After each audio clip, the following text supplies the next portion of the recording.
I was never the emotional type. Business, meetings, numbers, that was my world.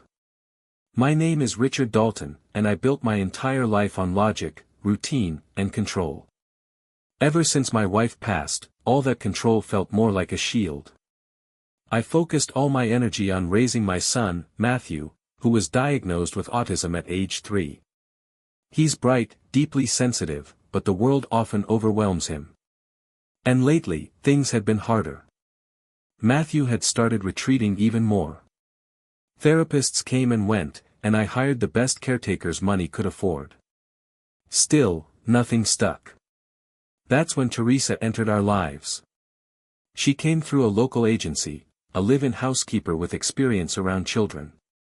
She had a calm energy, soft-spoken but firm when needed. At first, I barely noticed her beyond her duties. I didn't even realize Matthew had started warming up to her, until that one afternoon changed everything. I came home earlier than expected. The house was unusually quiet. No hum of the vacuum, no dishes clinking. I walked down the hallway, and that's when I heard it, a soft hum, almost like a lullaby, followed by gentle laughter. I paused at the door to Matthew's room. It was slightly ajar. What I saw froze me in place. Teresa was sitting on the carpet, cross-legged. Matthew was curled up beside her, head resting on her shoulder, giggling quietly as she whispered something to him. His favorite toy truck was in her lap, and she wasn't just entertaining him, she was connecting with him in a way I hadn't seen in years. And then I felt something unfamiliar rise in my chest. Guilt, because in that moment, I realized something painful. I had built walls not just around myself, but around Matthew too. I watched in silence as Teresa continued humming. Matthew looked so at peace, his eyes closed, fingers tapping gently against her arm in rhythm. This was the same child who used to scream during thunderstorms, who hadn't let anyone but me touch him in weeks. And here he was, relaxed, safe, happy. I stepped back before they noticed me and retreated to my office downstairs. I couldn't shake the image from my head. It wasn't just that Teresa had calmed him, it was how she did it. No clinical techniques, no rehearsed routines. She simply saw him for who he was. Not as a diagnosis, not as a challenge to solve. Just Matthew. Later that evening, I brought it up at dinner. You and Matthew seem to get along well, I said carefully. Teresa looked up, her expression warm but modest. He just needed someone to listen. Really listen. Most people talk at him. He hears more than they think. I nodded slowly, her words sitting heavily in my chest. She wasn't just talking about Matthew. She was talking about me too. That night, I stood outside Matthew's door again. He was already asleep.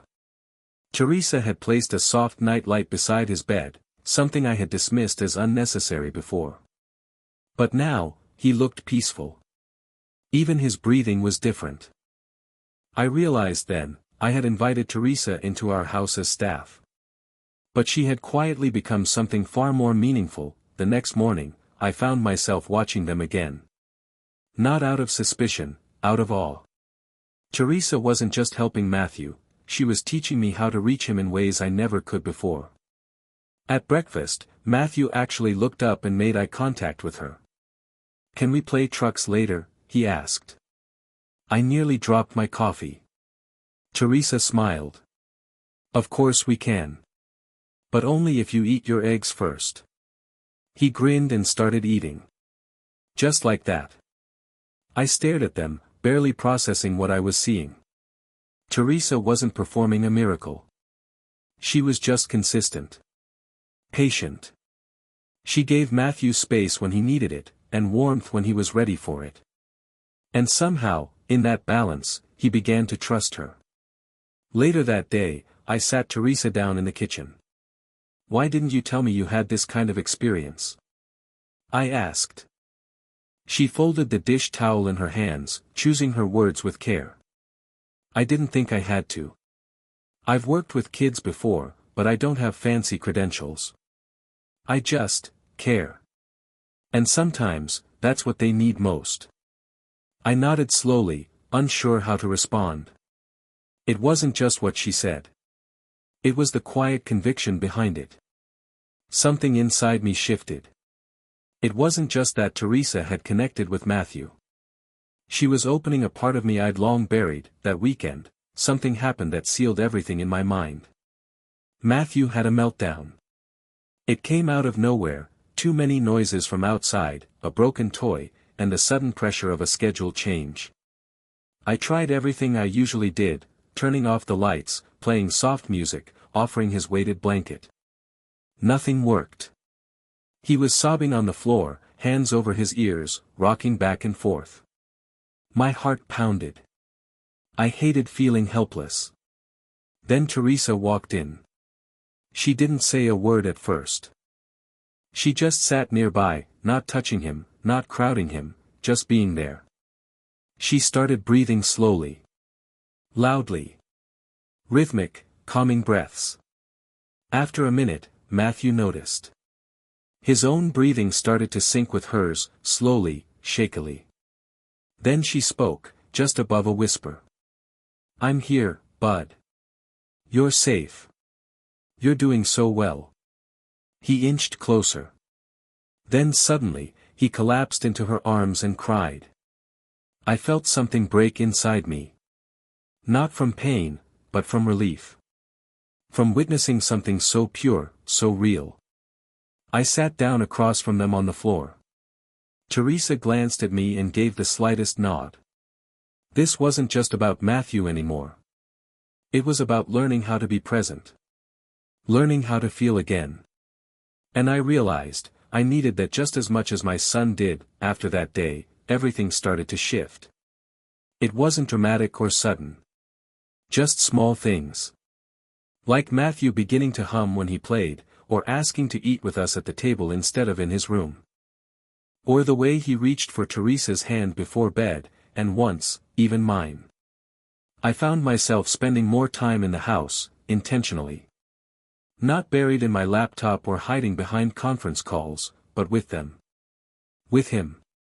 One evening, after dinner, we sat together on the back porch. Teresa and I talked while Matthew lined up toy cars on the steps. I never realized how much I was missing, I said, watching my son focus quietly. Teresa looked at me, that calm steadiness in her eyes again. He's always been right here, waiting. He just needed someone to meet him where he is. I nodded. You've helped him. More than anyone ever has. She smiled gently. Sometimes, people just need space to be seen. That's all. It struck me how rarely I'd made space for anyone to be seen, including myself. I'd built a life of walls and expectations, efficient, yes, but empty in all the places that mattered most. Now, for the first time in years, something real was growing in our home. And it all began because a woman walked in with compassion instead of a resume. A few weeks later, I got a call from Matthew's therapist. She'd been working with him for nearly a year with minimal progress, until recently. I don't know what's changed, she said. But he's opening up. Responding. Even initiating conversations. Whatever's happening at home, keep doing it. I hung up the phone and stared out the window, where Matthew was sitting under the tree with Teresa, sorting leaves into little piles by shape and color. He was laughing. That call should have felt like a victory. Instead, it felt like a moment of truth. I hadn't done anything different. She had. And yet, she never took credit. Never asked for praise. Never acted like she was doing anything extraordinary. But the impact? It was undeniable. One night, after Matthew went to sleep, I stayed behind in the kitchen while Teresa dried the dishes. There's something I need to ask you, I said. She looked up, curious. I know you came here as a housekeeper, but, would you consider staying on, longer term? Not just for the house. For Matthew. For us. She blinked. You mean like a nanny?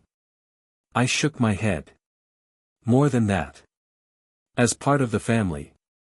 She was quiet for a long moment. Then she said, I care about him. And I care about you.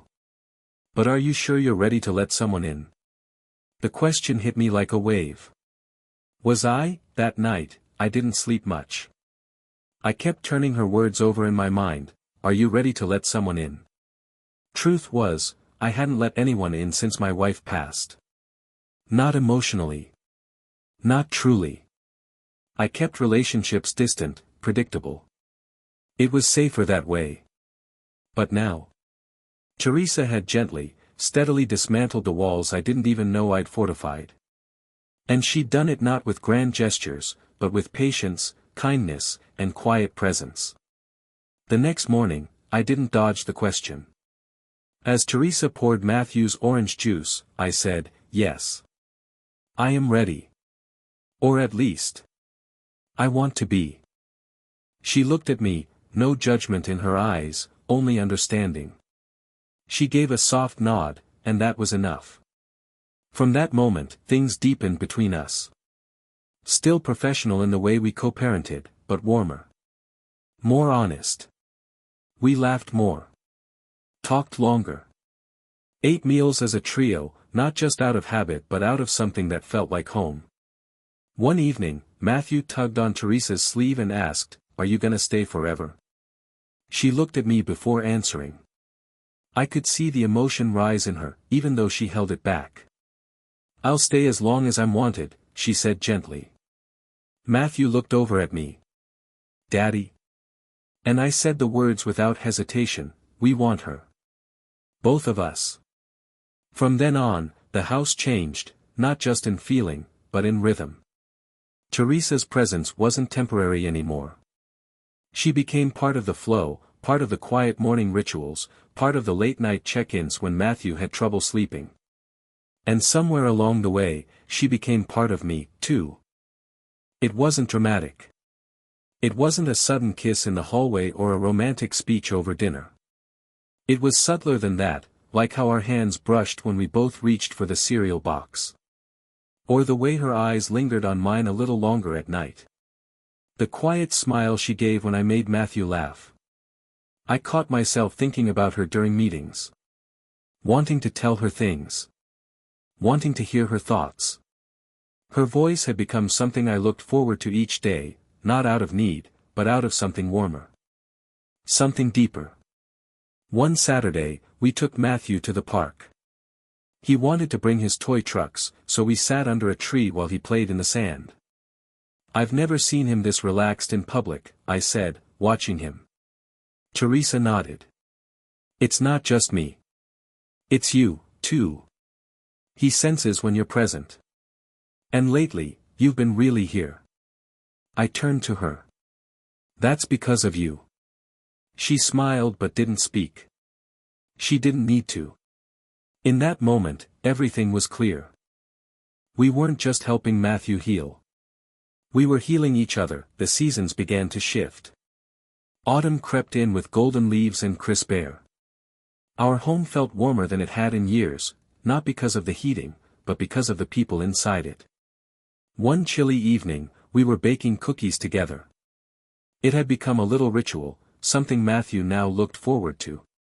He measured flour with Teresa's help, giggling as a little puff of it landed on her nose. Looks like snow, he said. She laughed, and I snapped a picture on my phone without thinking. When I looked at the photo later, something in my chest tightened. It looked like a family portrait. Our family. Later that night, after Matthew was asleep, I showed her the photo. She looked at it for a long moment, then at me. I didn't think I'd ever have this, she said softly. I didn't ask what she meant. I just nodded, because I knew exactly what she was feeling. Neither of us planned this. We hadn't been looking for connection, let alone love. But somehow, it had grown in the quiet moments. I don't want to imagine this house without you, I said. Without us. Her eyes glistened, but she smiled through it. Then don't. And I didn't. From that night forward, We stopped tiptoeing around what had formed between us. We didn't need big declarations. Just shared coffee in the mornings. Shared glances in the evenings. Shared trust. Matthew sensed it, too. He became more talkative, more expressive. As though the stability we were building gave him something to anchor to. What started as a job had become a bond. What began in silence, became a home. Thanksgiving came, and for the first time in years, I didn't dread the holidays. We set the table together, Matthew carefully placing the forks, Teresa showing him how to fold napkins. The dining room was filled with smells of roasted vegetables, spices, and freshly baked pie. But more than that, it was filled with something I hadn't felt in a long time, belonging. I watched as Matthew talked to Teresa about his favorite dinosaurs, completely unfiltered. She listened like every word mattered. And that, right there, was the magic. After dinner, as Matthew dozed off on the couch with a blanket tucked around him, Teresa and I stepped out onto the porch. The sky was clear, stars scattered above us. I turned to her, heart full in a way that scared me. You didn't just help my son, Teresa. You helped me. You reminded me what it means to feel again. To live again. She looked at me, no hesitation in her eyes now. You both helped me, too. You gave me something I never expected, family. I reached for her hand, and this time, she didn't let go. That night, I didn't see her as the woman I hired. I saw her as the woman who helped rebuild our lives. The woman who reminded us how to laugh, how to hope. The woman who chose us, and whom we were lucky to choose in return. And when I looked into her eyes, I realized something I hadn't said out loud until then. I loved her. And somehow, I knew she already knew. A few days later, I found myself at the kitchen table with a pen and a legal document in front of me. Not for business. Not for contracts. But for guardianship. I had made the decision to name Teresa as Matthew's legal guardian in the event anything ever happened to me. It wasn't about formality, it was about trust. She had already proven, day by day, that she would fight for him, protect him, understand him in ways even I was still learning. When I told her, she was stunned. You don't have to do this, she said, voice low. I know, I replied. But I want to. You're not just part of this family, you're essential to it. She stood silent for a moment, then walked over and wrapped her arms around me. It wasn't romantic or dramatic. It was real. The kind of embrace that says, I'm here. I'm not going anywhere. That weekend, the three of us took a trip to the lake, just something simple. A chance to get away from the city, from the noise. We skipped stones across the water. We built a fire and roasted marshmallows. We told stories under the stars. Matthew held both of our hands the entire walk back to the cabin. He didn't say much. He didn't have to. He felt it, too. Whatever we were before, it had changed. Grown. Deepened. We weren't three people under one roof anymore. We were a family. Winter settled in with quiet snowfalls and slower mornings. Our house, once echoing with emptiness, now pulsed with warmth. Not just from the fire or the blankets or the meals, but from the rhythm we'd built together. From the way Matthew hummed while brushing his teeth. From the way Teresa and I would share a look and understand exactly what the other meant. From the love that no one had planned, yet everyone had felt. On New Year's Eve, we stayed home, just the three of us. Teresa made hot cocoa. Matthew built a fort in the living room. We counted down the final seconds of the year beneath that blanket castle, watching fireworks through the window. When midnight struck, Matthew shouted, "Happy New Year," and wrapped his arms around both of us. Teresa kissed the top of his head, then looked at me. There was no need for words. The love in her eyes, the steadiness in her hands, that said everything. Later, once Matthew had drifted off, she turned to me and asked, "Did you ever imagine it would turn out like this?" I smiled. Not even close. But I wouldn't change a single part of it. She leaned her head on my shoulder, and I realized that this quiet, unexpected life, was more than I ever thought I deserved. And as the snow continued to fall outside, I understood something I hadn't before. Sometimes, the most life-changing moments don't begin with grand plans. They begin when you walk into a room and find your son smiling for the first time in weeks. Because someone finally saw him. And in the process, saw you too.